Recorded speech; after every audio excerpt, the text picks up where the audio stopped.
Air marshal साहब, ये क्या ऐसा पॉसिबल है कि जंग ख़त्म हो जाए और स्ट्रेट ऑफ हुर्मुज़ जो है वो बंद ही रहे, या ईरान उस पर टोल लेता रहे, क्योंकि ईरानी पार्लियामेंट ने इसमें लेजिस्लेशन भी कर दी है?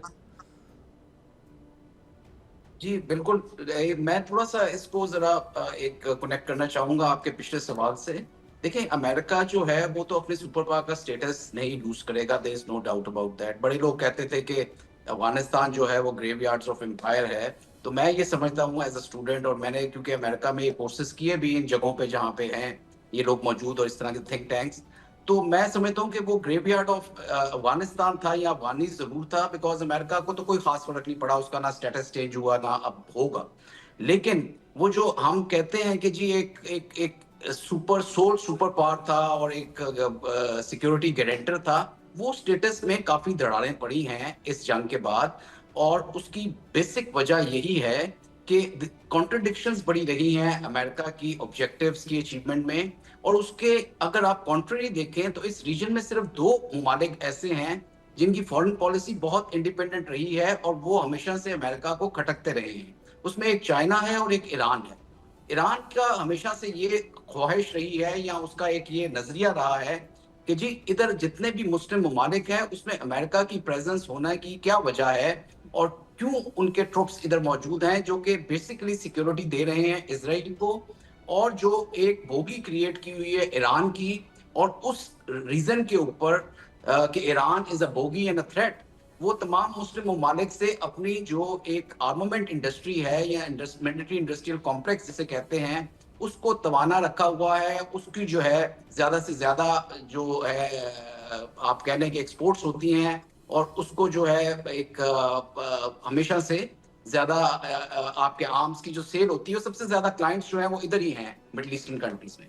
सो ये एक पूरा मामला था कि जिसके ऊपर ईरान की हमेशा से एहतजाज रहा, और वो ठीक भी था। अगर आज आपने सुना हो ईरानियन फॉरेन मिनिस्टर का जो अल जज़ीरा में इंटरव्यू हुआ, उसने बड़ा क्लियरली ये कहा कि जिस तरह एम्बेसडर साहब कह रहे थे कि वी हैव टू कोएग्जिस्ट, और हमने कब किसी के खिलाफ कोई जारियत की है ठीक। कि ये कहा जाए कि हम जो न्यूक्लियर बना लेंगे तो हम वो सऊदीया के या किसी कुवैत के अगेंस्ट इस्तेमाल करेंगे। हम तो चाहते हैं कि हमारी मुश्तरका जो है हिकमत अमली हो, हमारी कोई कॉपरेशन बने जिस तरह नेटो की कॉपरेशन है तमाम गल्फ कंट्रीज के साथ, ताकि हमेशा के लिए अमेरिकन फौजें जो हैं या उनका जो इधर बसेरा है उसको खत्म किया जा सके। वो बेसिकली इसराइल को प्रोटेक्शन दे रही हैं। ग्रेटर इसराइल का एक ऑब्जेक्टिव है जिसको असूल के ओके। लिए वो पहुंचा है। तो ये एक था। तो जो जहां तक जी देखें स्ट्रेट ऑफ होर्मुज का ताल्लुक है, दिस हैज ये तो एकदम से मसला सामने आ गया क्योंकि अमेरिका ने एक जारियत की, और वो चाहता था कि जो है तहस नहस कर दे ईरान को। तो ये एक स्ट्रेटेजिक लोकेशन है ईरान की, जिसकी वजह से वो होर्मुज को कंट्रोल कर सकते हैं। और आगे मैं देख रहा हूँ कि जिस तरह हूथीज इन्वॉल्व हो रहे हैं, तो ये दूसरा जो रेड सी का रूट है वो भी बड़ा मुश्किल होता जा रहा है। तो ये पूरे के पूरे ग्लोब के लिए एक बहुत थ्रेट है, उसकी फूड सिक्योरिटी के लिए, जिस तरह आपने कहा कि फर्टिलाइजर्स के लिए, उसकी ऑयल के लिए। तो ये आने वाले दिनों में स्टेट ऑफ हॉर्मस की वजह से बहुत, और ओके। जितना कुछ हो चुका है, हमें अगले काफी सालों तक इसको इन इफेक्ट्स का हमें मतलब एक असर नजर आएगा, और इसकी इंक्रीज होगी। मगर ये मैं आपको जरूर कहता चलूं कि जो वॉचेस हैं वो जरूर अमेरिकन के पास हैं, लेकिन जो टाइम है वो ईरानियंस के पास है। जब ये वक्त गुजरता जा रहा है, ईरानियन वर्सेस अमेरिका को हम नहीं कंसिडर कर सकते सिर्फ। जब आप गेम थ्योरी बनाते हैं और उसके ऊपर आप रिजल्ट्स निकालते हैं एक प्रॉपर तरीके से मैथमेटिकल मॉडलिंग में, तो जैसे टाइम गुजरता है तो रीजनल प्लेयर्स की इन्वॉल्वमेंट आती है। उन प्लेयर्स की जब इन्वॉल्वमेंट होगी तो डायनामिक्स और चेंज होंगे। और ईरानियंस जो हैं, उनकी जो पॉपुलेशन है इस वक्त खड़ी है अपनी लीडरशिप के पीछे, और वो किसी तरह का चेंज नहीं चाह रहे। ठीक। और वक्त आने पे ये मामला ज्यादा, राइट। मतलब देखिए अमेरिका तो एक अक्रॉस द ओशन आके अटैक कर रहा है ना। अमेरिका की जो इस वक्त जो जो फौज है उसके अंदर दरारें पड़ी हुई हैं, उसके अंदर मिलिट्री में इतनी मोटिवेशन नहीं है कि वो जाके फुट्स ऑन ग्राउंड करें और कुर्बानियां दें, because the public is not ready to accept the body bags.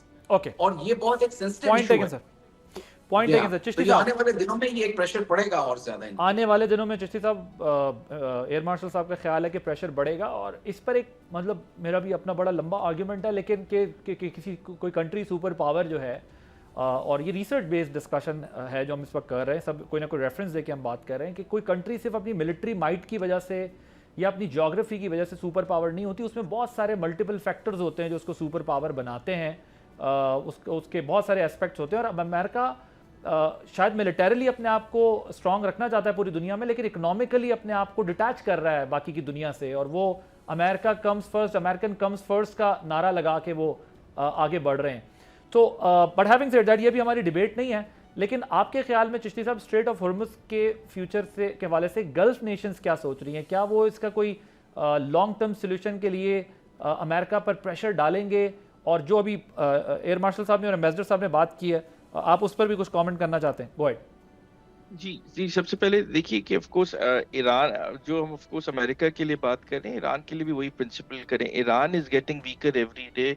उनकी ऑफ कोर्स जो लॉन्चेस हैं वो 70-80% तक ऑफ कोर्स वो हिट हो चुके हैं।